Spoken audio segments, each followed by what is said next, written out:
Hello, good evening. I am Mamudu Gajaga, and this is QTV News coming to you live from our studios on Caraba Avenue. Thank you for joining us. And now here are the main local and international news headlines. President Adama Barrow on Monday said the election of diverse political party and independent candidates in last Saturday's National Assembly election is an indication of a vibrant democracy. A pregnant woman who was in labor and two others died in a road traffic accident on Tuesday when a taxi rushing her to hospital collided with a truck. Following the death of Gambian diplomat Dauda Fadera and the appointment of a coroner to investigate his death, the Office of the Chief Justice on Monday issued a press release on the coroner's final report on the cause of death. Fatoumata Binta Jallow, an 11-year-old resident of Farafenni, is in urgent need of medical treatment after being diagnosed with epistaxis or frequent nose bleeding. In international news, Africa's more than 630 trillion cubic feet of proven natural gas reserves has been generating much attention from Europe as they seek to reduce their energy dependence on Russia following Russia's invasion of Ukraine. Those were the main news headlines, and now the news in detail.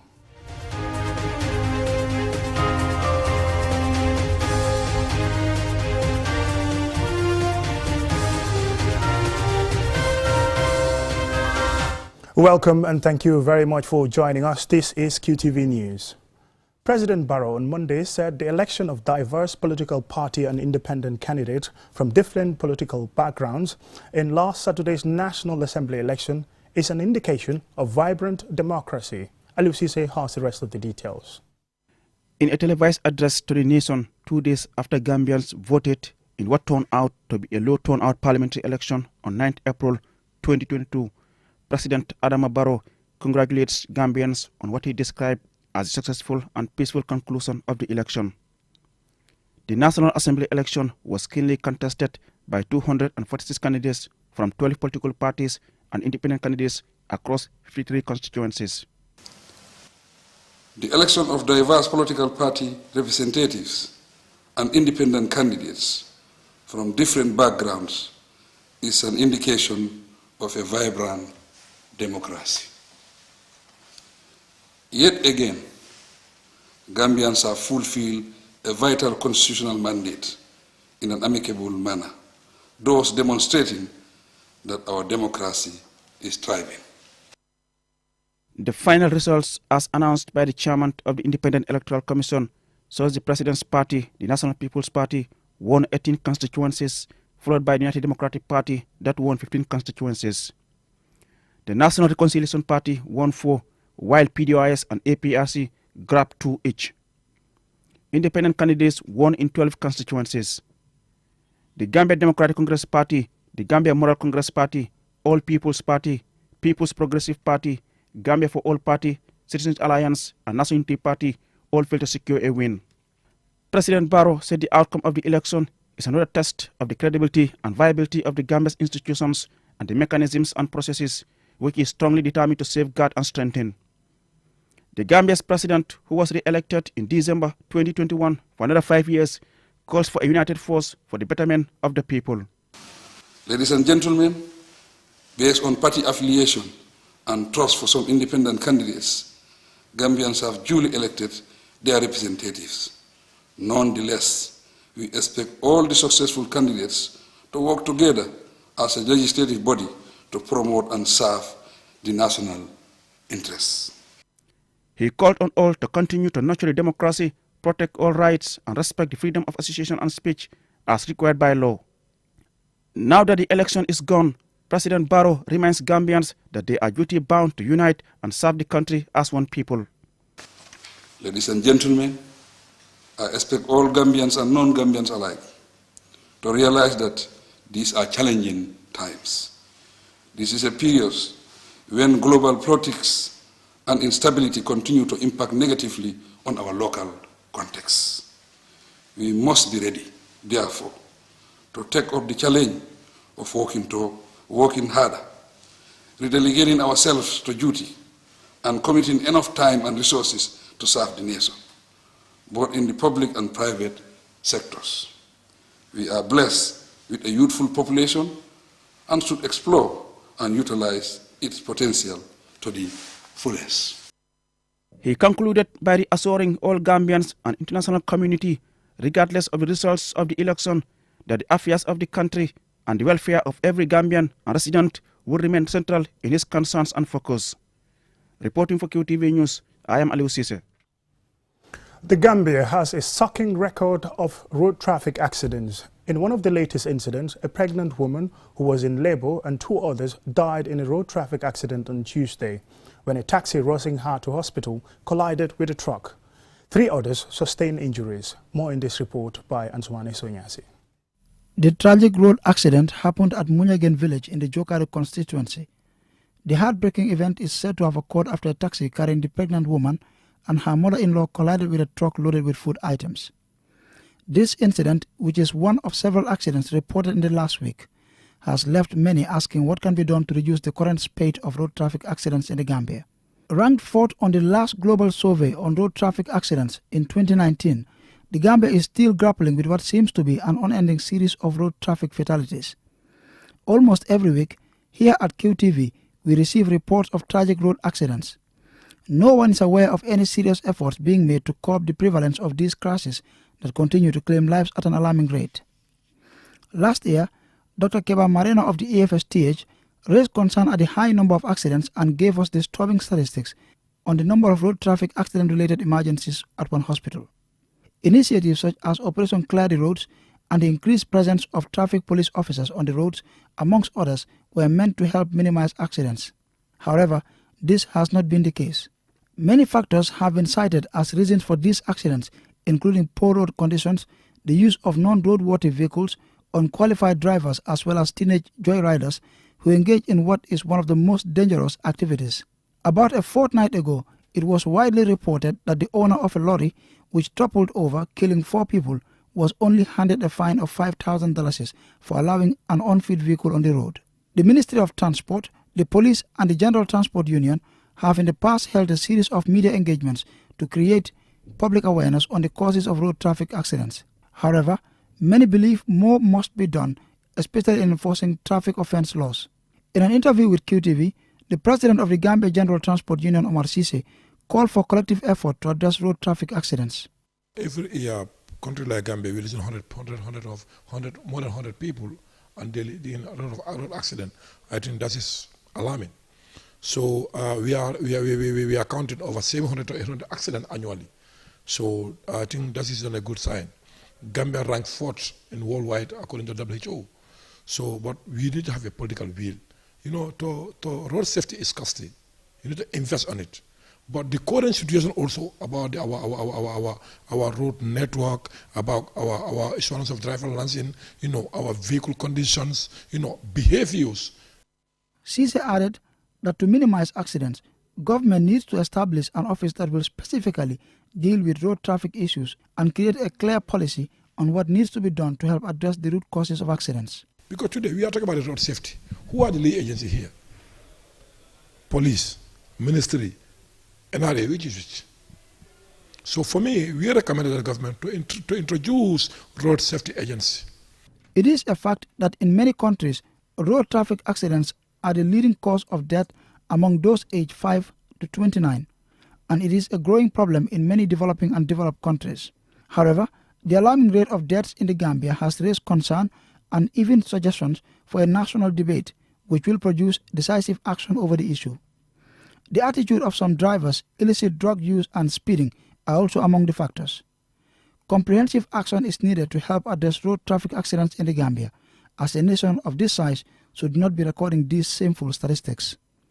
Ansumane Sonyasi for QTV News. Well, absolutely appalling numbers there and disturbing news of road traffic accidents. I believe if we come together, we can solve these menace.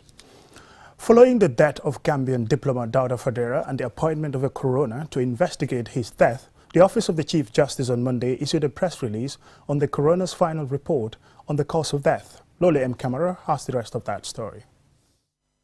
In February 2022, the Chief Justice of the Gambia, Hassan B. Jallow, appointed her Wasip, Madam Sidiki Kejubade, as the coroner to investigate the cause of Mr. Fadera's death. Not all deaths are subjected to a coroner's inquest. However, following Ambassador Fadera's death, there was speculation he may have been poisoned. The inquest began on 2nd March and was concluded on 31st March 2022.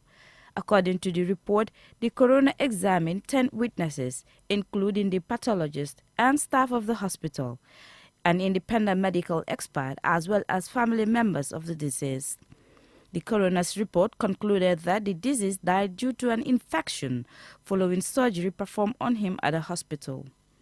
The coroner found no evidence of poisoning or other unlawful conduct causing the death.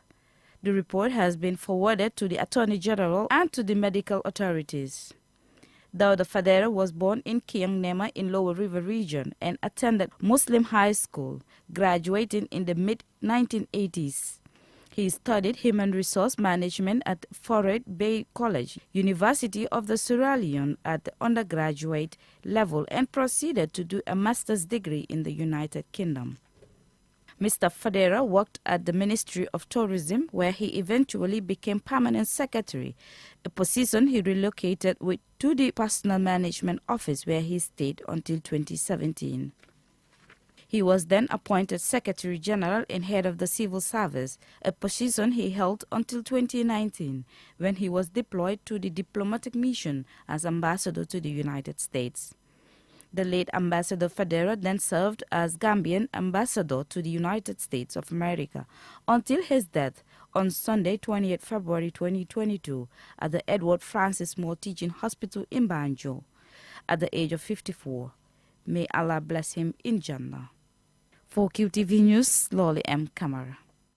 May his soul rest in peace. And that will take us to a short commercial break. When we return, we'll still have some more news stories for you.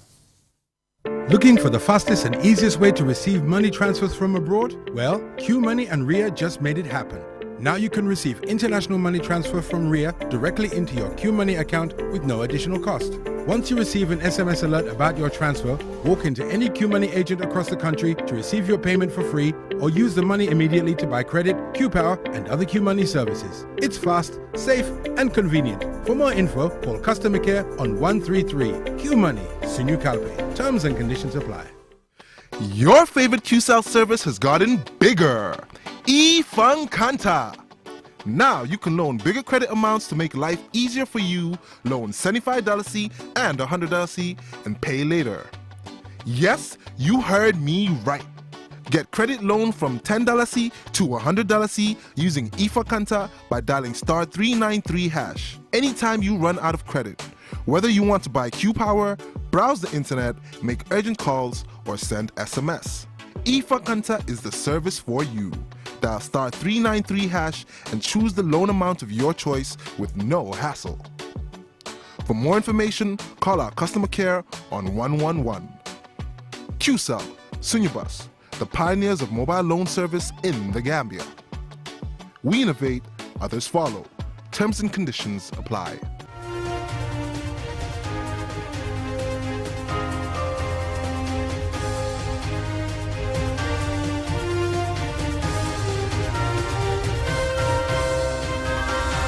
Welcome back and thank you very much if you're just joining us. This is QTV News. We also welcome the listeners on Q Radio. Fatoumata Binta Jallo, an 11-year-old resident of Farafenni, is in urgent need of medical treatment. Her family say they are unable to afford her medical treatment after being diagnosed with epistaxis or nose bleeding. Our regional correspondent, Don Williams, tells us more. Almost every person has had at least one in their lifetime.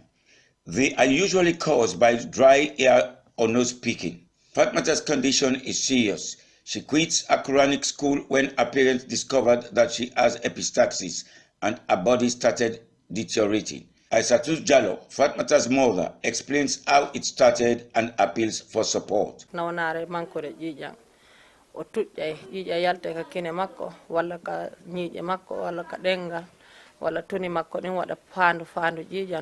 It all started with blood coming out of her nose, tongue, and in between her teeth, and even on her lips.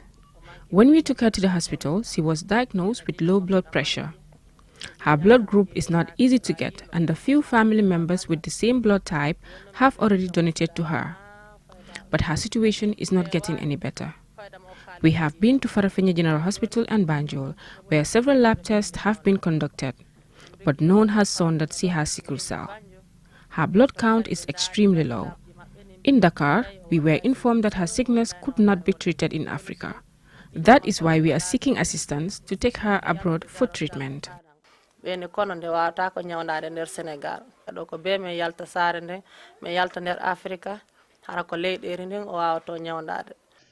Mamadou Jallo, Fatmata's father, also appeals for support to save his daughter's life. We are poor. The little we had, we spent it all on her. We don't have any relatives in Europe to help us. We have struggled a lot with her, and we are really in need of help. We are begging in the name of Allah for the public to come to our aid.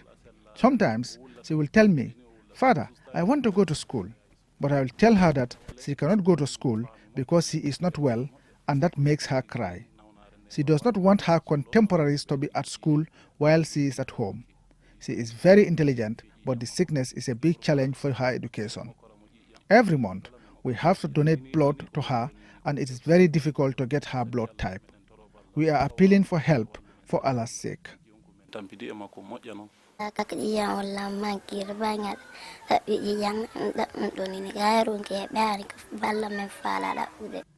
always need blood, Fatumata says, and I want to go to madrasa and school. All I ask is for help because I need it urgently. Fatmata wants to live a normal life and to go to school like her friends, but her parents are worried because she has frequent nose bleeding. Don Williams reporting for QTV News. A fire outbreak in Farafenni New Town has damaged a residential building, destroying valuables worth thousands of dollars and rendered the occupants homeless. Don Williams again. The fire destroyed household furniture, including beds, tables, chairs, wardrobes, and many other valuables. Fatou Kamara, a victim, explains how it all started. I told the children to go and pray. Suddenly we saw smoke. Then we ran outside and shouted for help. Our neighbors came out to help. Then I took a bicycle and rushed to the fire service. I told them there is a fire outbreak at my compound, but they told me that their vehicles are out on another errand. We have all lost our valuables. My children's school materials like books and bags all perished. My television, refrigerator and mattresses all perished. I thank our neighbors because they were the ones who helped put out the fire. God will repay them for their efforts. Binta Baji, who also lives in the same compound, explained the efforts they made to try and contact the fire services. According to Binta, they lost everything.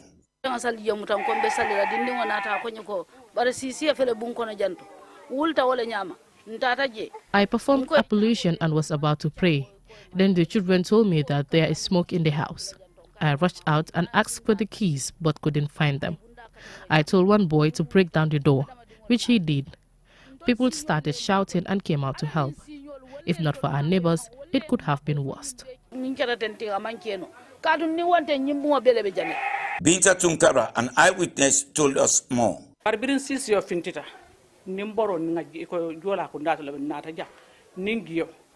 When we saw the smoke, we rushed to the scene carrying water. It is a big loss and they need help.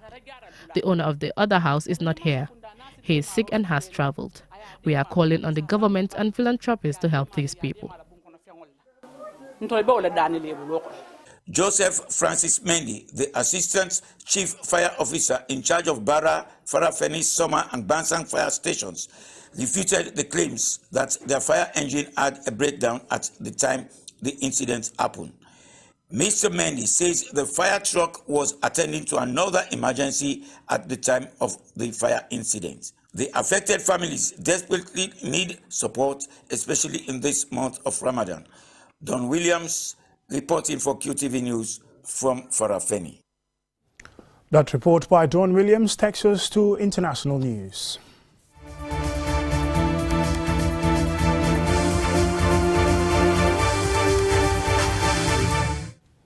Now, in international news, Africa's more than 630 trillion cubic feet of proven gas reserves has been generating much attention from Europe as they seek to reduce their energy dependence on Russia, following Russia's invasion of Ukraine.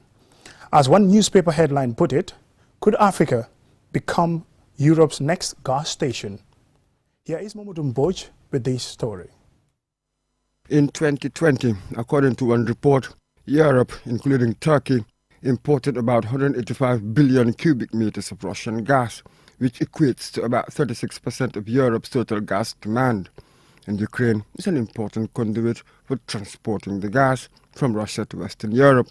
The EU's Energy Commissioner, Catherine Simpson, acknowledged in February that the Russian invasion of Ukraine had exposed vulnerabilities in European energy supplies. Thus far, Russian gas continues to flow into Europe, but there remains the prospect of Russia turning up the tap for any number of reasons, including as retaliation for EU sanctions. Indeed, recently, Russia issued a decree requiring buyers of Russian gas to pay in rubles from ruble-held Russian bank accounts, and has threatened to cut off supplies to customers who do not comply. And given the nature of war, supply chain disruptions could also occur due to damage to energy infrastructure running through Ukraine. These threats of supply shortfalls have caused prices of oil, gas and coal in Europe to spike, with its knock-on effect on the rest of the world.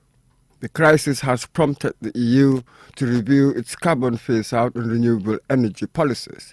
In a draft proposal in January, the EU classified natural gas projects as green energy investment, overturning its previous decision blocking investment in the natural gas sector. So, Africa's estimated more than 630 trillion cubic feet of proven natural gas reserves has lately become of much interest to the EU, and the continent's gas producers have been rubbing their hands in anticipation of the long-term growth opportunities from the crisis. Tanzania, which under Magufuli had suspended negotiations with energy companies, has, under Samia Suluhu Hassan, revived negotiations. It has the sixth largest gas reserves in Africa. Several other countries, including Nigeria, with the largest reserves on the continent, Senegal, Algeria, Mozambique, could similarly benefit. According to some experts, Africa can, with proper investment, meet Europe's gas supplies while raking in billions from the sale of the commodity. And today, it was announced that Italy has signed a gas deal with Algeria. The biggest challenge is building the pipeline infrastructure linking the two continents. Recently, Algeria, Niger and Nigeria agreed to construct the multi-billion-dollar 4,128-kilometer trans-Saharan gas pipeline running through the three countries into Europe. And an enormous new gas field called the GTA field will place Senegal and Mauritania amongst Africa's top gas producers when it comes online in 2023, according to experts. Despite these possibilities, in the near term, the invasion of Ukraine will take its toll on households, the agricultural sector, food security, and the price of oil, among other things. As for the longer-term potential for growth, it remains only that, potential. Its fruit is in the fulfillment. Only time will tell. For QTV News, I am Mamadou Mboj. Now, before we end this news bulletin, here is a recap of our main news headlines. President Barrow on Monday said the election of diverse political party and independent candidates in last Saturday's National Assembly election is an indication of a vibrant democracy. A pregnant woman who was in labor and two others died in a road traffic accident on Tuesday when a taxi rushing her to hospital collided with a truck in Munyagen village in the North Bank region. Following the death of Gambian diplomat Dauda Fadera and the appointment of a coroner to investigate his death, the Office of the Chief Justice on Monday issued a press release on the coroner's final report on the cause of death.